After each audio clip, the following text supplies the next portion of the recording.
NREMT practice question number 2. You are treating a patient that has been in a car accident. The patient is exhibiting snoring respirations and has blood spurting from a laceration on their left arm. You should first A. Apply direct pressure to the laceration, B. Open the airway, C. Suction their airway, or D. Apply a tourniquet to their left arm. If you need more time to review this question, pause the video now. The answer will be revealed in 5, 4, 3, 2, 1.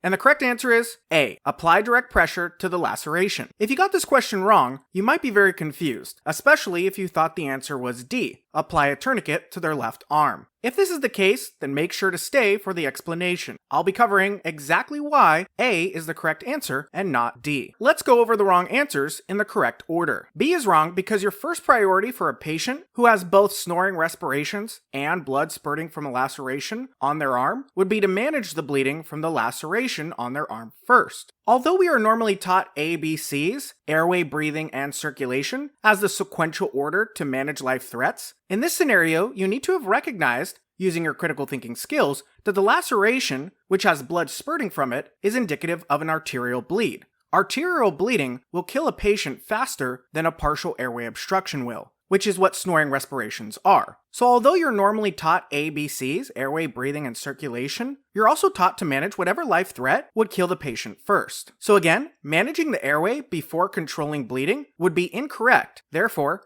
answer B, open the airway, is automatically incorrect. However, you may have also realized that opening the airway does not manage snoring respirations by itself anyways. The correct treatment for managing snoring respirations is to reposition the airway. So opening the airway to treat snoring respirations is not correct. C, suction the airway, is wrong for 2 reasons. 1, as we discussed before, the patient needs the arterial bleeding to be managed before the partial airway obstruction. And number 2, we do not manage snoring respirations by suctioning the airway.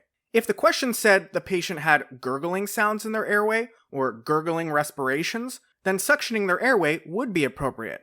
But again, we don't suction the airway of a patient who has snoring respirations, as that's not going to do anything of benefit. Lastly, and most importantly, D is wrong because that is not the first step in controlling bleeding. Although you may have been taught that the ultimate treatment for an arterial bleed is to apply a tourniquet, the question specifically says, you should first. And the first thing you would do for somebody who has blood spurting from their arm is apply direct pressure. Once you apply direct pressure and control the bleeding, you would then put on a tourniquet. If you're having trouble understanding this, try to visualize it. Imagine a person standing in front of you at this very moment, and they have blood spurting from a laceration on their arm. Would you stand there and let the blood continue to spurt out of the laceration as you tried to slide the tourniquet up their arm and over the wound? Hopefully, the answer is no. You would not just let them continuously bleed while you tried to put the tourniquet on their arm. Instead, you would apply direct pressure to the laceration to control the bleeding, or have somebody else do it. And then, either you or the other person would apply the tourniquet after the bleeding was controlled. To summarize, if you have a patient who has snoring respirations and blood spurting from a laceration on their arm, you would need to manage the bleeding first, as it will kill the patient faster than the partial airway obstruction would. And you would need to first apply direct pressure to the laceration to control the bleeding. So again, the correct answer is A,